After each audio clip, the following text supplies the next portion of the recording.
Hello again, Dr. Mashburn, and so today we're going to cover the ear and hearing.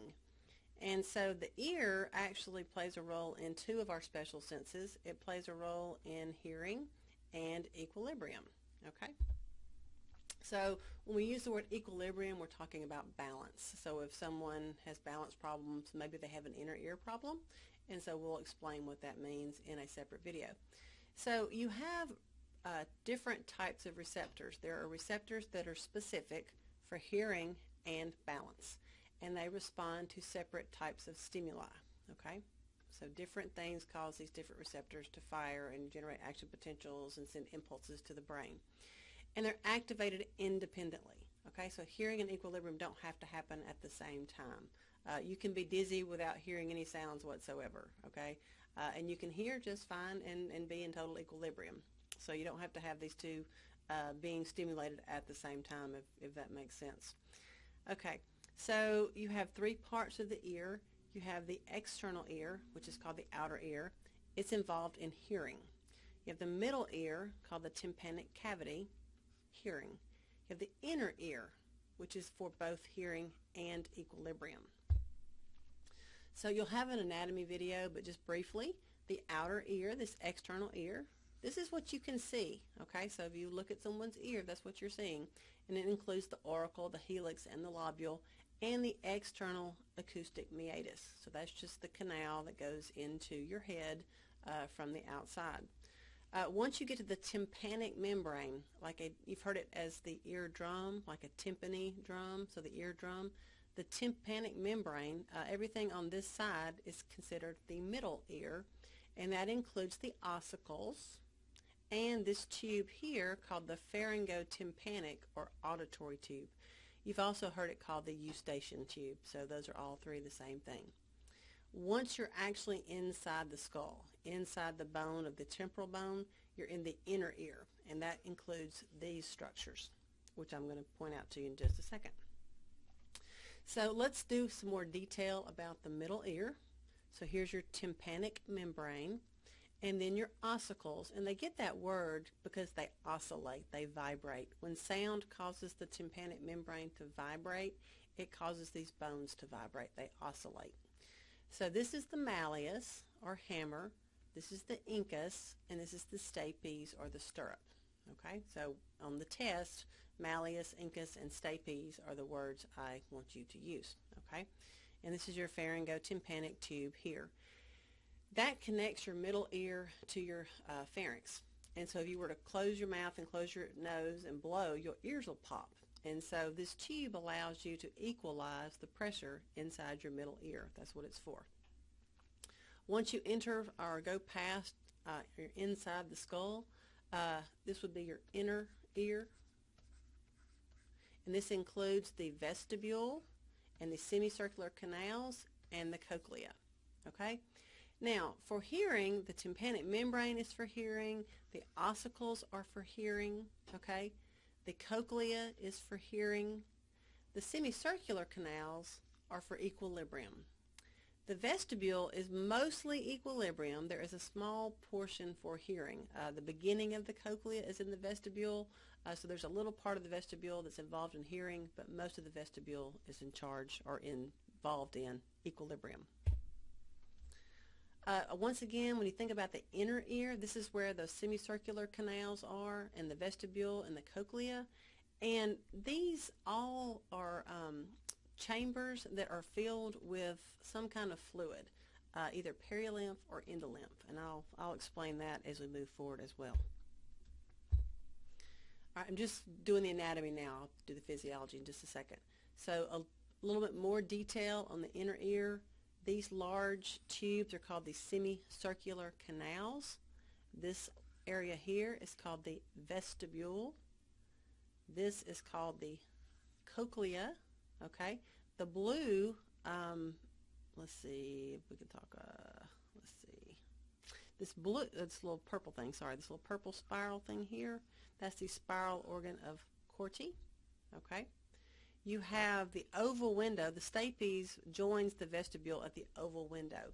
So that's the part of the vestibule that's in charge of, that has a role in hearing. As the stapes pushes on that oval window of the vestibule, that will carry the pressure waves of sound into the cochlea. You also have your nerves, and you have your cochlear nerve here and your vestibular nerve here. And your cochlear nerve and your vestibular nerve will join together to make your vestibular cochlear nerve. Let me see if you can go figure out which number that is. It's one of your cranial nerves. Okay? So that's just, again, some anatomy overview. Now, what is sound? Sound is simply pressure. Pressure changes. A alternating area of high and low pressure. So in vision, we said that vision, you pick up, you respond to light, which is, think about the visible spectrum that comes in wavelengths. Well, sound, instead of being wavelengths of light, is pressure waves. And so if pressure waves come quickly, that's a high pitch. If pressure waves come slowly, that's low pitch. So these red ones are high pitch, they're coming fast. The blue ones are low frequency, and they're coming slower together, so it's a low sound. Okay, so we're talking high and low. Now, loud and soft have to do with the amplitude, how big the wave is. The larger the wave, the louder it is. The softer the wave, the quieter it is. All right, so how do we get sound from our environment to our ear, to the internal ear? The first thing, I don't have it on here, but remember, you have your big old auricle, your big old ear out here. It acts like a satellite dish, so it focuses and tunnels and funnels the sound waves into the external auditory meatus, okay? So your sound waves are funneled. Think about a dog, how they turn their ears to kind of catch the sound. So the ears will, or the auricle will focus the sound waves to the external auditory meatus, and then that will cause the tympanic membrane to vibrate, which will cause the ossicles to vibrate or oscillate, and so they will start to wiggle, and that will cause the stapes to kind of pound against the oval window, and there's a membrane there, and as it pounds against that membrane, that starts to make this fluid start to move. It starts to have like a wave-like action. So think about the ocean, waves on the ocean. So as you start to push against that fluid, it makes the fluid start to have waves in it, okay? So what's going on in the cochlea? The cochlea is actually the organ of hearing. It's a spiral conical chamber, and it starts in the vestibule, and then it wraps kind of like a snail shell, and it has 3 different chambers: the scala vestibuli, the scala media, and the scala tympani. And it also has the spiral organ of Corti. So let's zoom in and show you that. Here's your scala vestibuli, here's your scala tympani, and here's your scala media. Now the scala vestibuli and tympani contain perilymph, and the scala media contains the endolymph. Not really that big of a deal for you to know that, but I'm just pointing it out. And the spiral organ of Corti is going to be kind of between, right here, between the scala media and the scala tympani. And you also have something called the basilar membrane. And the basilar membrane is going to be in contact with the actual nerve ending. So this is going to be the nerve that's going to become the vestibular cochlear nerve and then go onto the brain. So this is where the nerve endings are in the ear. They're between near the basilar membrane and the spiral organ of Corti. All right, so let's kind of zoom in again. So we have our 3 chambers, and so you'll see that just above this basilar membrane, you have these little supporting cells, and then you actually have your hearing cells. And these are these little hearing cells here. And we call them hair cells, and they actually have little cilia on them. And then laying on top of that, inside that spiral organ of Corti, you have something called a tectoral membrane. And the way I think of this, and it's probably not right, but it's the way I think of it, I think of a raft on the ocean. And so as the waves are moving and then the raft is kind of doing like that, as the sound waves are being turned to pressure waves in that in the lymph system of the ear, that raft starts to float and starts to move. And as it bends and moves, it will push down on those hairs, on those little cilia, and cause them to bend. And the bending of those hair cells is the actual start of the signal that's going to be sent to the brain. Okay? Now, sometimes PowerPoints are not the best way to demonstrate something, so I found a really great video. And so after you watch this video, there's going to be a little short YouTube video that really demonstrates how sound works. So I encourage you to watch that after you watch this video. Okay, so we've done our anatomy, so let's go back and do the physiology and carry the pressure wave from the outside through the external ear, through the internal ear, to the inner ear, and then turn that into an impulse that we actually perceive as sound. So here comes my vibration from the outside world. It's being focused to the external meatus onto the tympanic membrane, causing the ossicles to vibrate. That's going to push against the oval window, causing the fluid inside those chambers to start to move, start to generate waves. And as these waves are starting to generate, that causes this basilar membrane, okay, the raft on the ocean, to start to flex as well, okay?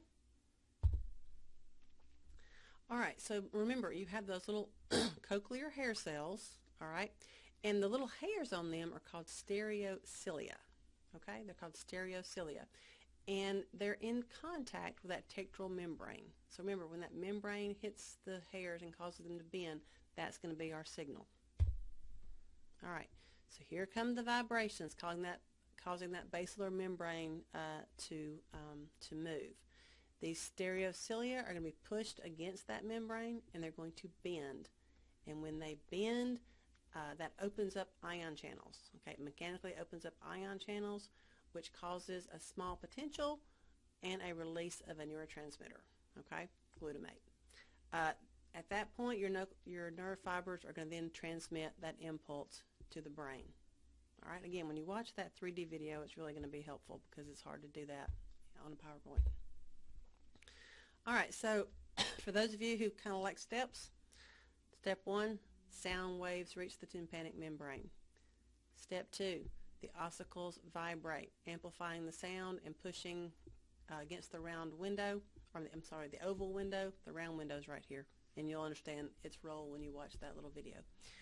Causing those pressure waves to be created in the fluid of the scala vestibuli.